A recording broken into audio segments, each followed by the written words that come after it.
It's a sad state in politics when the people who want to be in power are the people who truly should not be in power, and the ones that don't want the power are the ones that should be in power. It's a conundrum, and that's what Be Real and Joe Rogan tackle right off the bat in this podcast. It's episode 1939. We're at 18 seconds.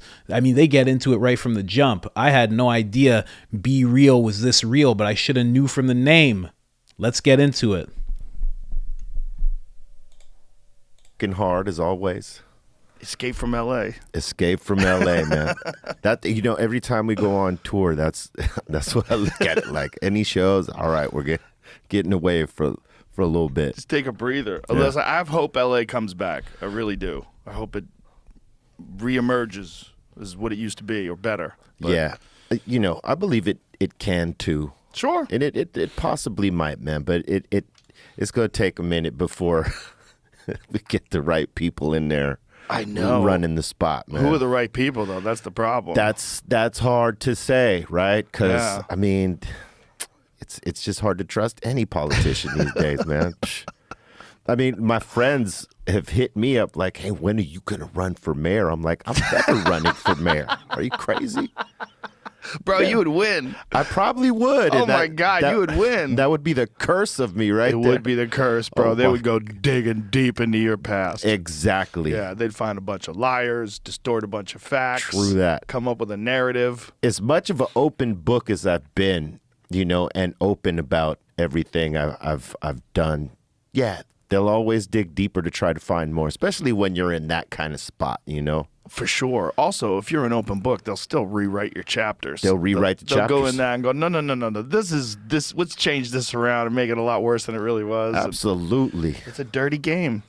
Who fucking wants to? That's the problem. Like, who wants to do that job? You know what? It's crazy. The people that want to do that job these days, they're not there to do any work of what a politician's supposed to do. They're trying to get famous. You know, they want to be famous for something because now it's a seat to be famous in, you know? And it's a shame because people that would actually maybe do the work, they don't even got a chance to get in there because they don't want to be famous. They're trying to get in there to do the work. Well, others, like, you know, they're like, I got this seat. I'm showboating this shit all, you know, this whole run. I didn't worry about it at all before COVID. Yeah. I'm like, who gives a fuck who the mayor is? It runs. LA runs. They figure it out. It's crazy. It's chaotic. There's a lot of people, but it works. Yeah. Now I'm like, oh, my God, that shit's important. Yeah. It's so important. Oh, my God. Who the governor is, who the mayor is, that shit is super important. You know, when you're young, you don't pay attention to any of that stuff. You're just sort of living, right? You know, going, trying to make your way. And as you get older and you start paying attention to the world and the news, you're like, hey, wait a minute. Yeah, once you have children and once you buy property, you're like, hey. And you're paying taxes. What the fuck is going on? They keep jacking up the taxes in California. Oh, my the God. tents keep stacking up. I have hope. I root for them. I hope this new mayor, I hope she nails it. Yeah. Hopefully she does something about Hopefully. it. But it does cost a lot to live in California these days. It's crazy. It would be great if it went to a good thing. Like if it cost a lot, but everyone was taken care of. They dealt with the homeless situation. They dealt with the crime. They dealt with the poverty. They dealt with all the bullshit. But that doesn't seem to be the case. It's not it. I mean, you know, like, so cannabis, we know, generates California a huge amount of capital, right? And where did it go? Where does it go? Right? Where does it go? They don't ever tell you where it goes, but I could tell you there's a bridge up there on 6th Street. Had to get the money from somewhere, right? Yeah. Well, cannabis, I mean, what is the amount that cannabis is generating for California? It's got to be enormous. Yeah, it was for a time. For a time? It's not anymore? It goes up and down. You know, in the pandemic, oddly enough, people had a lot of money to spend because of the checks and stuff like that. But now the checks have run out.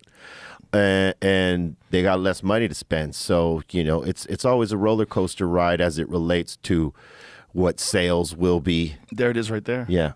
Marijuana tax revenue, $1,294,632,799. Yeah. I believe we're the highest tax state as it relates to cannabis, and it's crazy. Look at the difference between Colorado, which also has a lot of weed, only $423 million. Yeah. They gouge us, man. I mean, we saved, well, the industry saved the state. I mean, you lived there for many years, and California was in debt.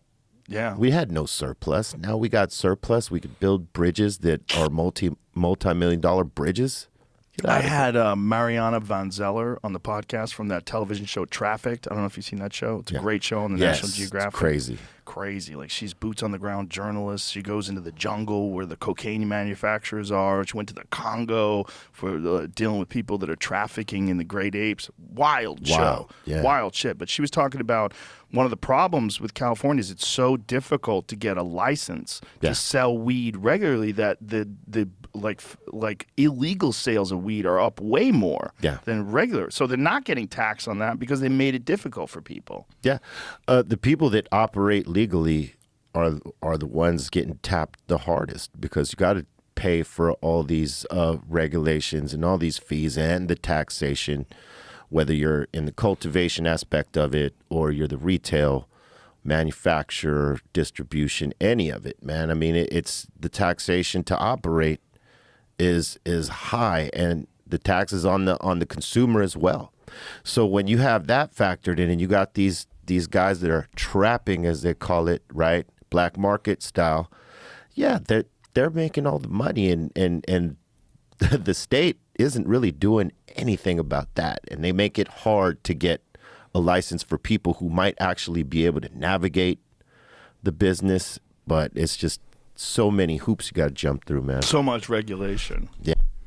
Man, I love the way they started off this podcast. I didn't know.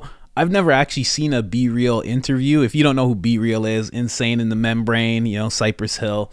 He's that dude. He was the lead rapper of that duo, or I think there's 3 of them. I think there's a DJ, 2 vocalists. But yeah, man, I had no idea that he was so in tune with the politics of things. But it makes sense, because these guys are almost 60 now. Like, Be Real, Joe Rogan, they have to be around the same age. Joe Rogan's like 55, 56 years old, man. So it's wild that now we're seeing these guys who are like these wild rappers are now like, toned down to a certain extent, and, really thinking about what goes on in their state, But like, I have to apologize if you can hear somebody is shoveling snow, like as if they're like shoveling asphalt right now. I have no idea why. But what Joe said is something that stands out so much to me. Like, I used to think that local government did not matter. I used to just think, who cares? Doesn't matter. Like, whatever. They'll switch. It'll be the same stuff as always. That stuff matters so much. They have so much control. I won't say how we found out, but it's like in the past 3-4 years, we really found out how much control these people actually have and how important it is to get a good person in there. And then exactly to what Be Real said, the people who really want to do the work for the people are the people who never get in. In the words of George Carlin, man, it's a big club and you ain't in it. We ain't invited to this big club. I really do believe that. I think everybody who we see in politics is, I won't say like they're planned and it's like they're put in, but they're definitely all like part of a family. Yeah, and I use family loosely. I don't mean they're related, but it's like they're a clique. A clique is a better term. They're a clique. They all know each other, and whether they're on the left or the right, like they all kind of get together. I don't know. It's just, and it's wild, because anytime that, and I really think that's why people got so crazy, in politics. Politicians got so crazy when Trump got in, because it was like, he's not a part of the clique. Like, how did this just happen? Like, what just happened? I wish, I won't say I wish that like there was more guys like Trump, but I wish there was more guys outside of the clique of the left and right that got into politics and actually got into positions of power, because I think that's the only thing that's going to cause real change inside of politics. I really do. This episode's actually great. They get into some really deep talks. I'm going to be doing a whole bunch of clips. What I got? 1, 2, 3, 4. I got like 7 clips that I'm going to make on this one alone. I love this conversation, man. Check out Be Real. He has a podcast. Let me pull up that podcast. I'm not going to pull it on the screen, but his podcast is called several podcasts. One is called Dr. Green Thumb. The other one's called The Smoke Box. And The Smoke Box is actually wild. Joe Rogan was actually on The Smoke Box. And it's called The Smoke Box for a reason. They put somebody in a box, and actually Joe Rogan, I think, was in this box, and then they blast that box with weed smoke, and the person has to like survive for a certain amount of time. It's actually pretty wild. And yeah, this is a great episode. Check it out. Again, we were at right off the bat, we were at 18 seconds. This is episode 1939. Link is in the description to the full episode. Check it out.